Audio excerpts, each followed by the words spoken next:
When I hit the floor, the tile felt colder than winter glass. My chest squeezed, my left arm went light, and my breath broke into pieces. Amanda looked down at me like I was a stain, then turned and locked the front door. Derek asked, almost cheerful, "How long does it take?" I heard the deadbolt click from the outside. I heard their car doors. I heard the engine. What they didn't hear was the soft beep above the fridge, the camera's red light, or the tiny pendant at my throat when I whispered, "Time, date, recording." There's a sealed envelope with my lawyer's name on it. It says what to do if something happens. It starts a 72-hour clock that cancels any forged power of attorney they try to file. I lay there counting seconds and tiles. I didn't know if I would live. I didn't know if the ambulance would come. But I knew this. The house they wanted most would be the very thing that told the truth. I've always believed kitchens carry a family's soul. Mine smelled like fresh bread and lemon oil for 30 years. That morning, it smelled like burned coffee and fear. "Amanda," I said, because her name felt like the only thing holding me to this earth. "Call 911. The words came out broken and small. She stepped back. "Mom, don't move," she said, but not like a nurse would. Not like I used to. More like you say it to a door you're done with. Derek's feet thudded down the stairs. He looked at me the way you check a package. He didn't kneel. He didn't touch my wrist. He asked a question like we were discussing the weather. 5 to 20 minutes? Longer if no one calls, Amanda replied. My purse was 2 feet away. My phone was inside. I moved an inch. Derek's shoe slid it under the cabinet with a lazy push. "Careful," he said.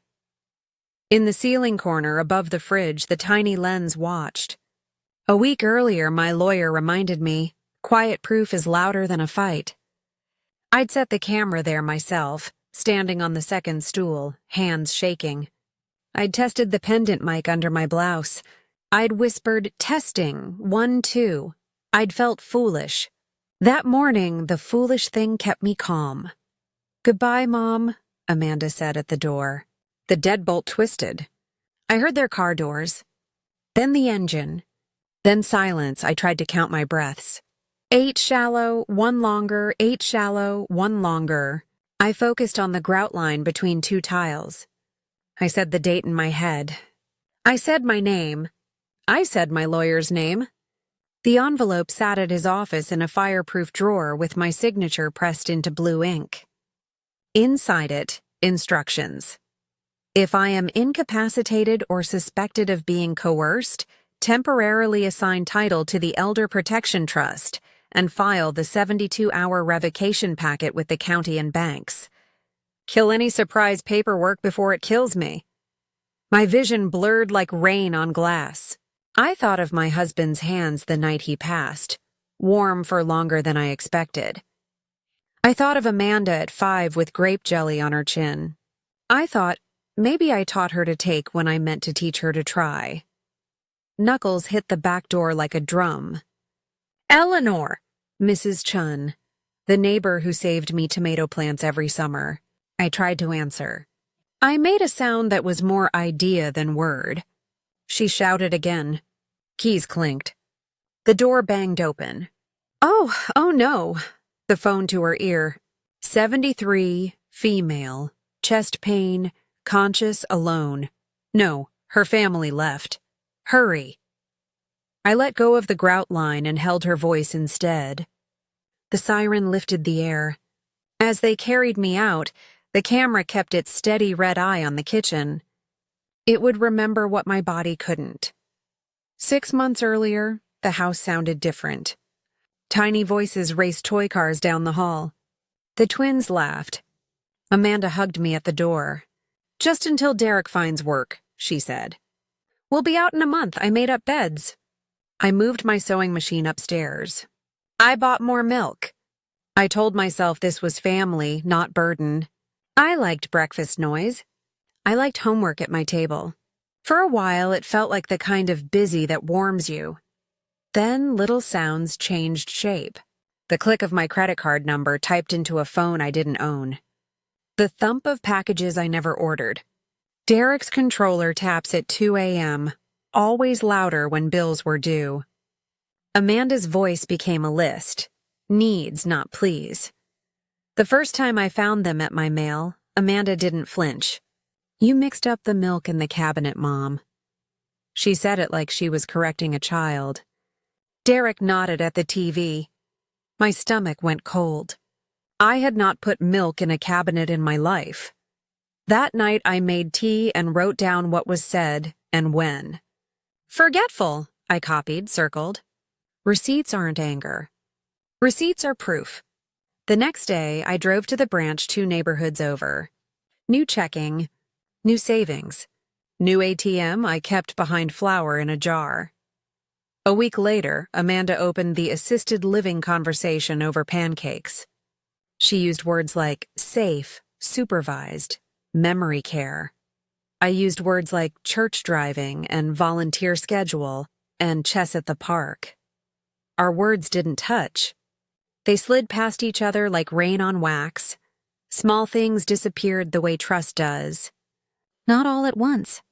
A screwdriver, a silver spoon, a photo. I looked in places I never put them and wrote missing with today's date beside each. When I asked Amanda, she blinked slow. "Mom, you probably donated them. Remember the garage cleanout?" I remembered. The box was still in the attic. The spoon was not. I started wearing a small pendant a friend gave me at church. "Press it if you need me," she'd said. She meant prayer. I meant recording. I bought a cheap version online with a simple button that made a small, faithful beep. On a Thursday, I walked in on Derek in my room. He had my jewelry box open. "Organizing," he said, smile wide like a billboard. Later, the pearls were gone. "You lent them to me once," Amanda said. I had not. "Maybe you forgot." I had not.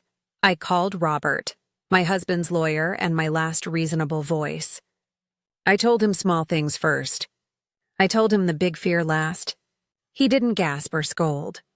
He said, "We're going to do 2 things. Document everything and prepare a quiet safety plan. No fights, Eleanor. Only facts." He said something else before we hung up. "Desperate people do desperate things." It sounded like a proverb carved into a bench. I rubbed the pendant smooth that night and slept like a person listening for footsteps. The Sunday I knew, really knew, was the Sunday Derek asked if I'd ever considered who should administer my affairs if something happened. He said it too casually. "Like the way you ask about movie times." I set my tea down slowly. "I already have everything arranged," I said, because I did. A basic will. An old trust. A list of phone numbers taped inside the pantry for emergencies that were always imagined as fires, not family. He smiled without warmth. "Amanda's been worried. She noticed your mood shifts."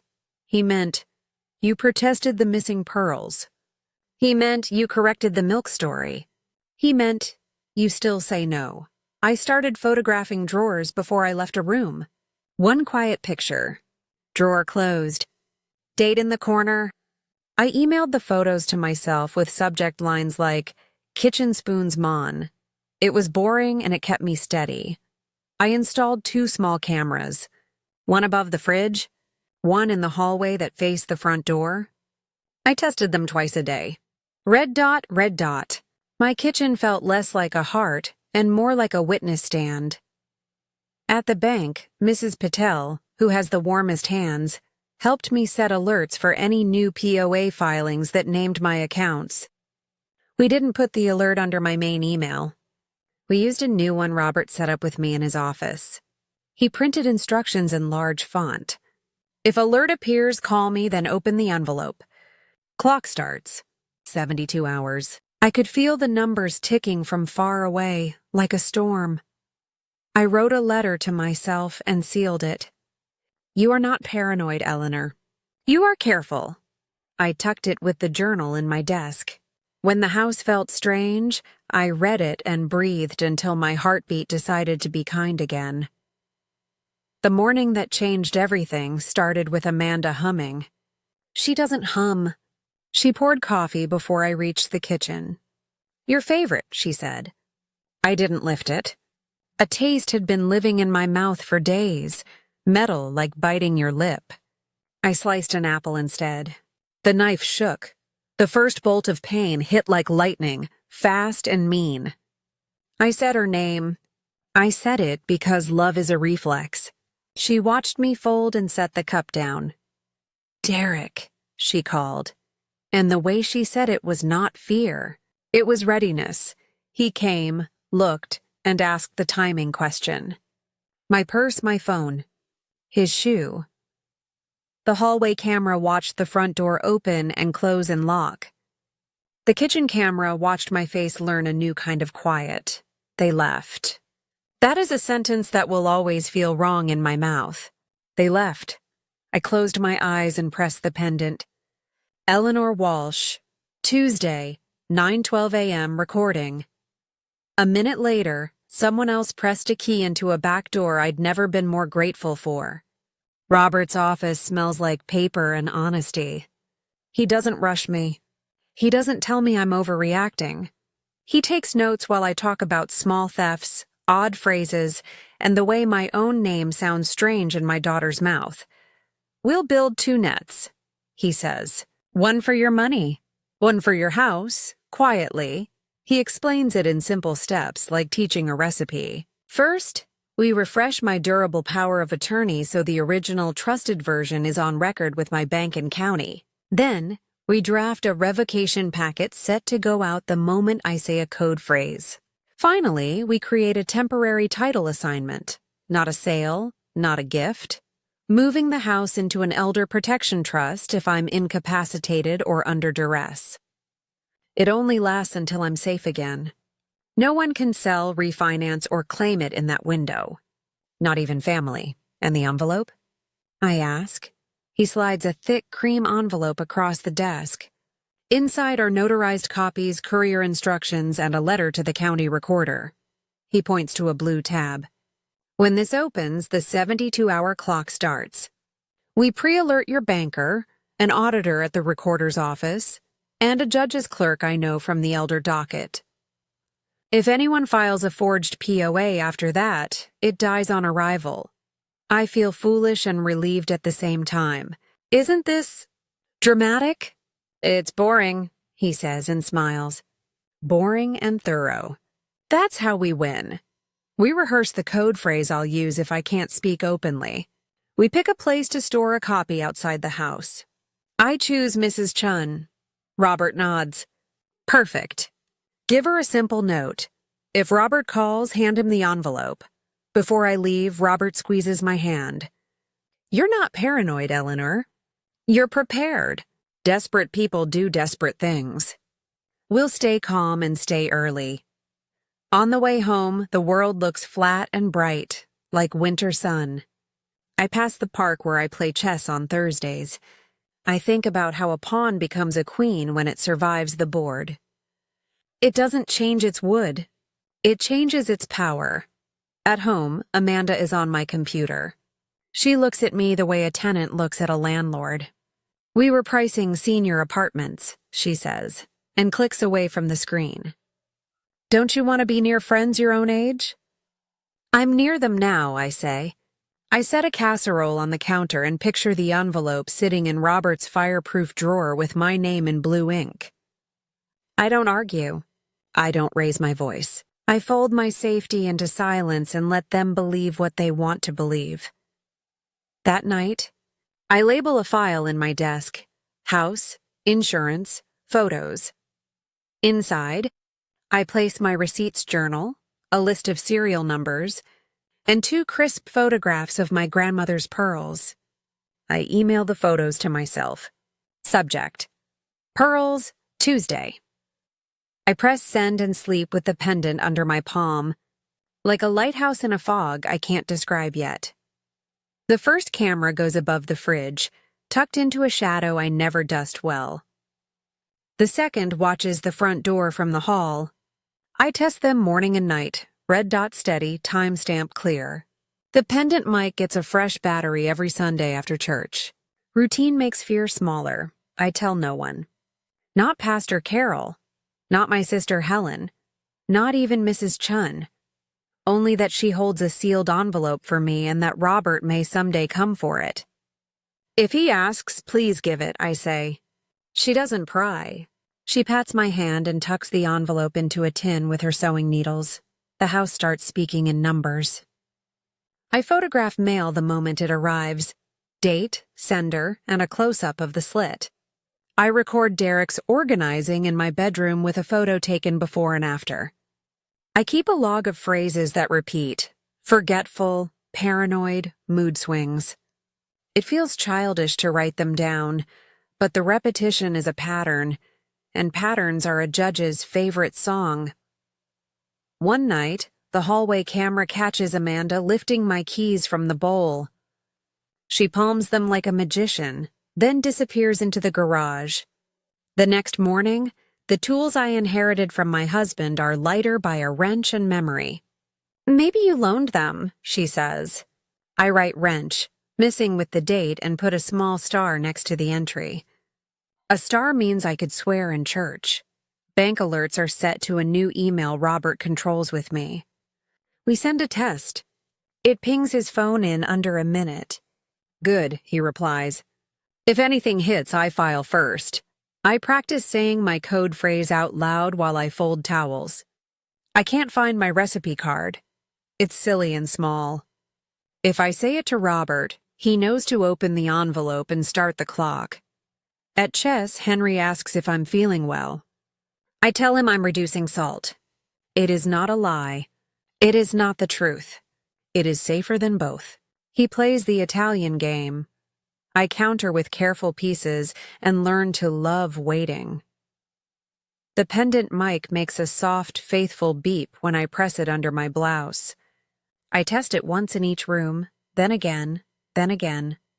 I speak my name, the date, the time. I talk to myself like I'm both witness and comfort.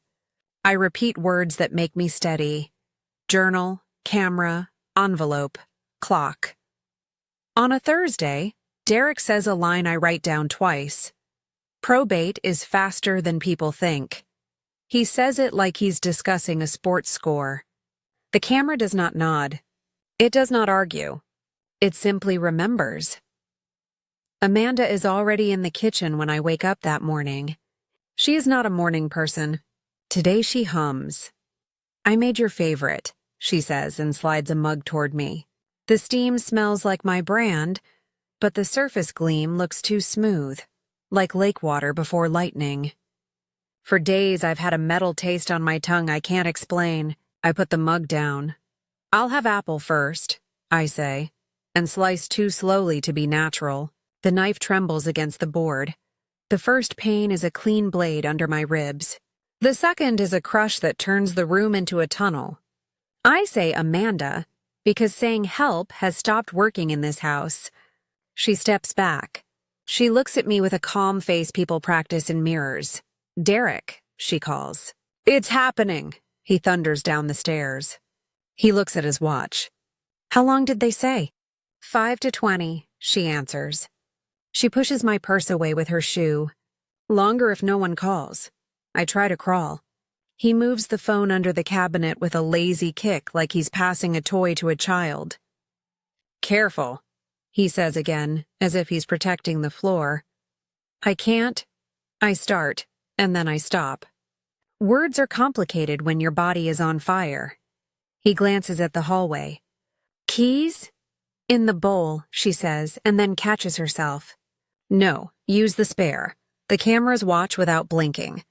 The pendant mic is warm against my skin. I press it.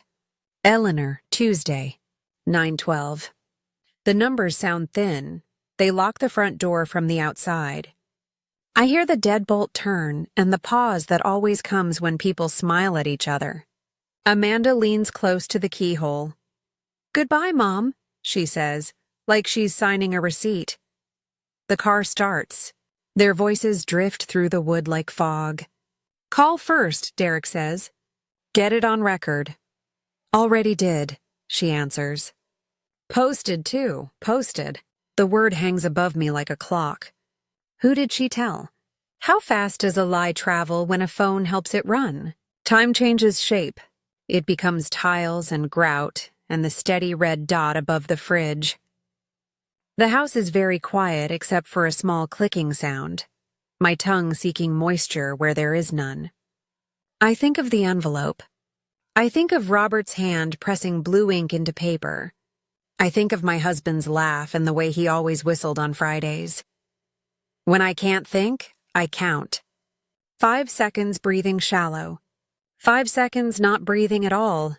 Somewhere inside the counting, I hear Mrs. Chun's knock like a hammer on heaven's gate. Eleanor, she calls. Are you there? I open my mouth. The air comes in like a gift wrapped in pain. I make a sound a bird might make. She tries the handle.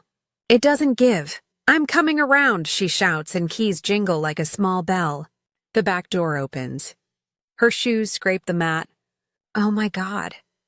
Her phone is already in her hand. 73 chest pain conscious, locked in, family gone. Send help now. I let the siren pull me toward it. It's the only song that makes sense. On the gurney, I watch the kitchen ceiling slide away. I want to tell the paramedic not to bump the camera above the fridge. It feels like my witness, like a friend who won't let me forget. Where's your family? He asks. They locked her in and left, Mrs. Chun says, voice steady with a kind of anger that makes you trust her. The paramedic's jaw tightens. He speaks into a radio in short bursts, words I can't follow. The ambulance door closes. The city becomes a smear of siren and glass. At the ER, they move me with the practice you only earn from other people's worst days. A doctor says STEMI, and I remember enough from the hospital to know it's a red word. They wheel me down a hall that smells of lemon and fear. I grip the rail like a rosary. When the world becomes smaller than a heartbeat, I think about clocks. I think about the 72 hours Robert promised me. I think about Amanda's word, posted, and feel a different kind of pain. Surgery is a tunnel with hands.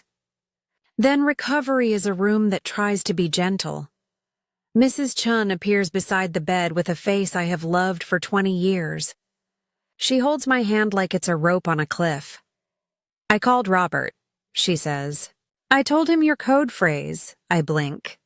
Recipe card, I whisper. She nods. He said it was time. A man with kind eyes and a badge, Detective Williams, steps into the room. He talks softly like he knows my body still needs quiet. Mrs. Walsh, he says, your neighbor's statement is very clear. So is your hallway camera.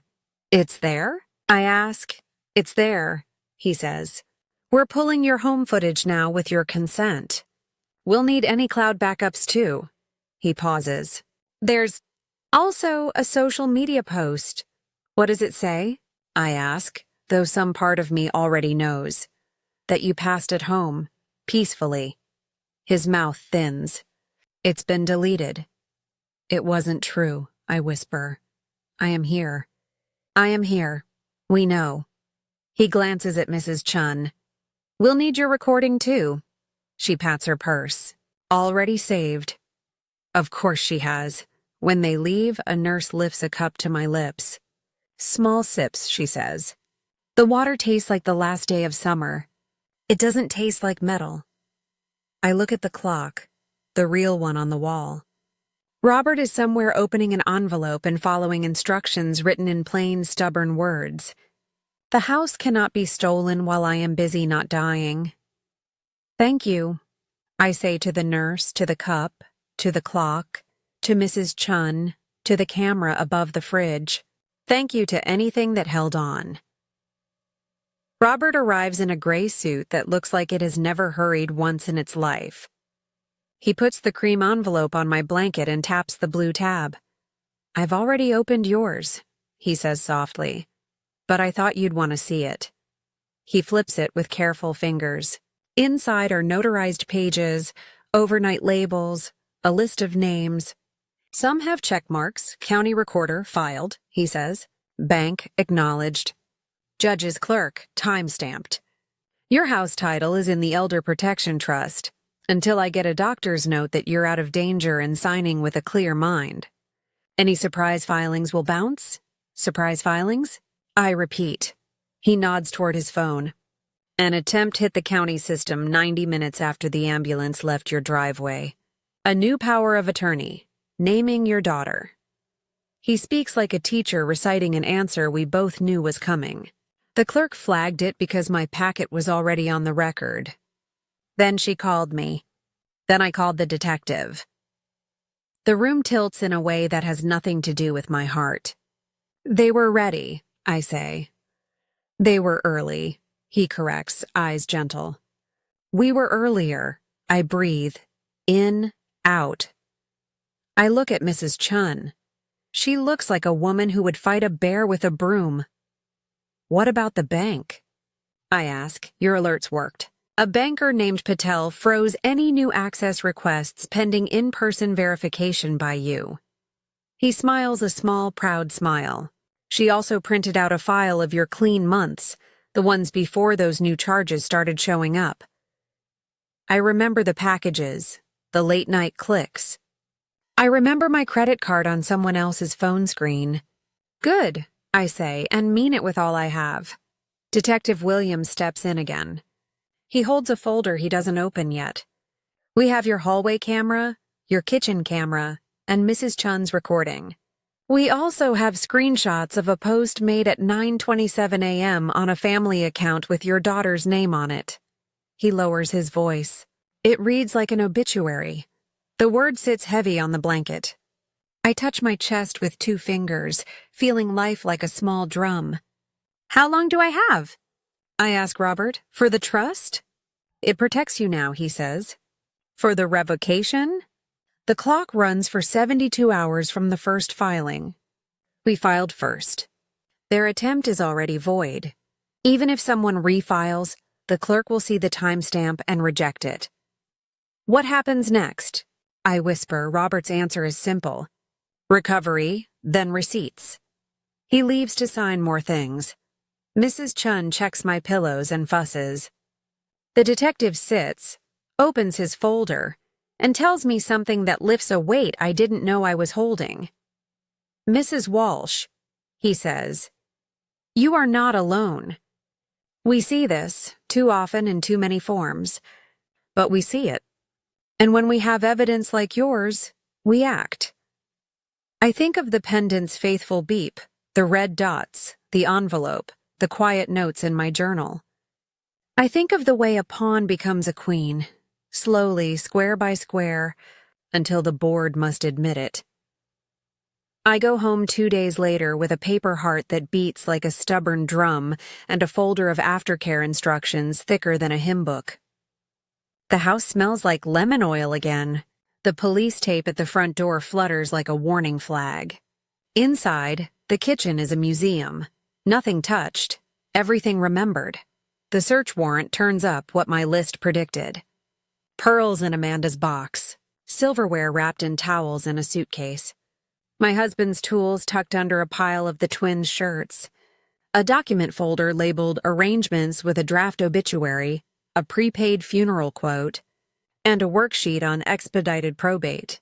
Detective Williams lays items on my table in the order a good story tells itself. This, he says, with this, and pairs a time-stamped camera clip with the pearls. Derek's lazy kick with my phone goes beside a printout of the social post. The locked front door is matched with Mrs. Chun's audio. They left. He doesn't ask me to watch all of it. He shows me enough to be certain. I nod when I can. I sip water when I can't. I write today in my journal and underline it. Robert joins us with a banker's stack and an accountant's calm. We've frozen the shared card and issued new ones, he says. We've also compiled your clean spending pattern from last year and flagged the anomalies from the last 6 months. There's a language bank speak. We're speaking it. He adds a letter to the pile addressed to the county. Confirmation of temporary title assignment. Your house is safer than a locked vault, he says. It doesn't move without your hand. I picture Amanda's face if she saw that letter. Something inside me breaks and then rearranges into something that might be called peace. Not joy, not yet. Just the absence of free fall. The detective clears his throat. We'll bring them in tomorrow. I'd like you to rest today. Rest is a strange word when the people you raised are about to hear the worst words of their lives. I close my eyes and see the twins as toddlers, cheeks sticky with jam, racing cars across my floor. I see Amanda at 5, at 15, at 25, each age a leap from the last. Grief is not a straight line. It is a field you walk in circles until you remember the path out. Before he leaves, Robert places a new envelope on the counter. This one is for you, he says. It's not legal. It's just letters. One from me, one from Mrs. Patel, one from the clerk, in case you ever forget what you did right. I tuck it in the drawer labeled House, Insurance Photos. The pendant rests warm against my skin. The camera above the fridge blinks its steady, friendly dot. Trials are slow storms. They roll in with paperwork and small talk, then crack open with sound. The courtroom smells like varnish and nerves. I sit with Robert at my side and a tissue I don't intend to use. The defense paints me in dull colors, confused, paranoid, forgetful. They hold up 3 small mistakes from the last year like flags, none of which involved milk in a cabinet. They say Amanda moved in to help. They say Derek is misunderstood. They say family a lot. The prosecutor doesn't raise his voice. He raises evidence. First, Mrs. Chun's testimony. Clear, spare, exact. Then, the hallway video. Amanda turning the deadbolt from the outside. The keys. The pause. Then the kitchen. Derek's foot sliding my phone out of reach. The way my hand opens and closes on the tile like I am catching a life that will not be caught. When the social media screenshot appears on the screen, the room breathes differently. The caption is a sentence that could have ended me. Someone sniffles. I don't look to see who. Amanda takes the stand. She cries fast. She says words like sacrifice and ungrateful and misunderstood. She says she was scared. She says she planned a funeral because she wanted to be ready. When the prosecutor asks why the door was locked from the outside, she says she doesn't remember. When he plays the clip of her leaning to the keyhole and saying, "Goodbye." "Mom?" She hides her face. Goodbye can mean many things, her lawyer says quickly. It means goodbye, the prosecutor answers, and lets the silence echo. Derek tries a different route, half apology, half shrug. He didn't mean to kick the phone. He panicked. He Googled heart attack timelines because he was worried. He posted because he misread a text. He uses confusion like a blanket. The camera does not agree. The prosecutor clicks play one last time. The sound of Derek asking, "How long did they say?" fills the room. Amanda's answer, 5 to 20, follows like a partner in a dance. The jury watches without blinking. The tape does not blink either. My hands are steady in my lap. I am not a hero. I am a woman with cameras and an envelope and a neighbor who knocks. But in this room, that is enough to be believed. Closing arguments are short.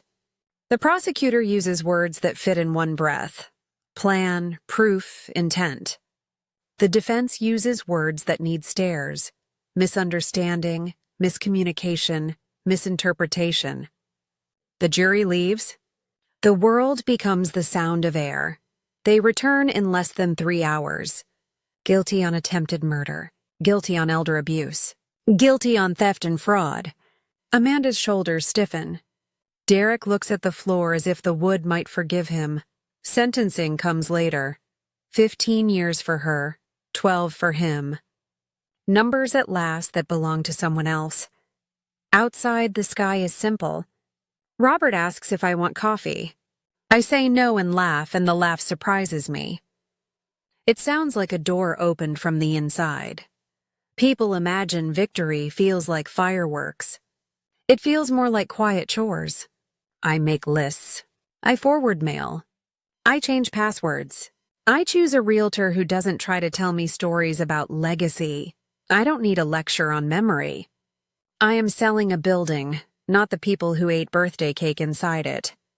The house goes quickly. Historic district, good bones, a garden with a stubborn rose bush. I pick a family with chalk on their knees and paint under their nails. They promise to fix the loose step on the back porch first. I believe them. I buy a small cottage 2 streets from Mrs. Chun. The kitchen is honest about its size. The sink sings a little when the water warms. The yard is exactly big enough for tomatoes and a chair. I sleep the first night without listening for footsteps. Detective Williams stops by once with forms and leaves with a bag of biscotti I don't remember buying. He has a list of names. Other elders, other daughters, other sons. If you ever want to speak to someone who is where you were, he says, I can connect you. I think of a voice on a phone in a dark kitchen saying, You're not crazy. I say yes. Robert helps set up a fund in my husband's name for elder abuse survivors. It pays for small things that become big. Locks, consultations, 1 month of rent when someone needs to move before a court date. We don't call it charity. We call it a handrail. I send birthday cards to the twins. Their new guardian, Derek's sister, keeps contact soft. I understand. I don't write about quarter houses. I write about frogs I find in the tomatoes and a chess game I almost won. Sometimes they send drawings. A blue dinosaur. A rocket that points left, then right, then left again. I pin them on the fridge with a magnet shaped like a pear. People ask if I miss Amanda. I miss the girl. I miss the jelly chin, the prom night hairpins, the new baby smell of the twins when she fell asleep on my couch. Missing is not a reason to be unsafe. Love is not a reason to die. On Tuesdays, Mrs. Chun and I play cards and trade dumplings. We complain about small things with holy dedication. On Thursdays, I meet Henry at the park and let him think he's teaching me Italian game, when I've secretly practiced all week. Sometimes the pendant catches my eye on the counter. I pick it up and press it just to hear the beep. It sounds like a doorbell now, like someone good is coming in. People keep asking about the envelope. They say it like it's magic. It wasn't magic. It was paper and timing, and the quiet decision to trust preparation more than hope. The envelope wasn't a secret weapon. It was instructions for when fear makes smart people small.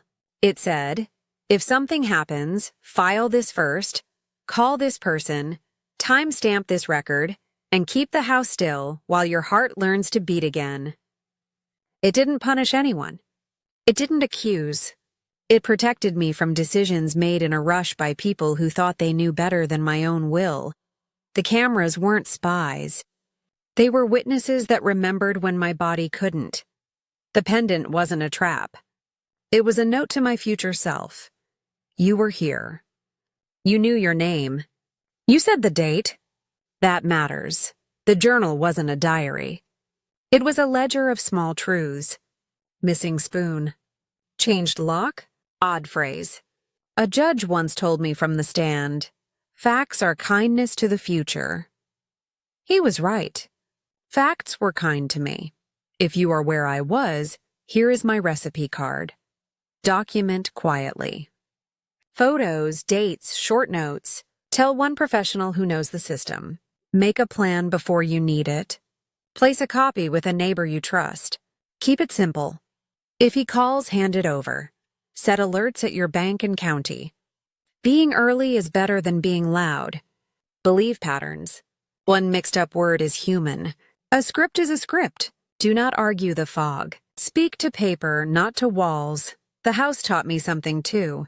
It was not my legacy. It was a roof. It kept rain off people I loved and, for a while, people who did not love me back. That is enough. Legacy is what you build after you lock the right doors.